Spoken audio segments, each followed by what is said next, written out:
precisa de relacionamento.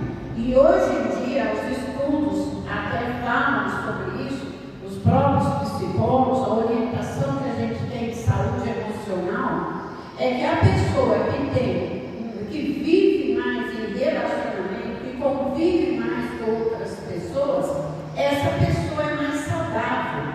Essa pessoa vive uma vida mais tranquila, uma vida mais rica, no sentido de viver bem.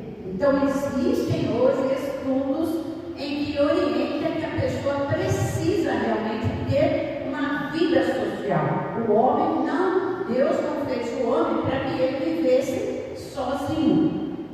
E nós vemos a prova disso já na Bíblia, quando viu Deus que o homem estava só. E aí então veio a sua esposa, né? Foi através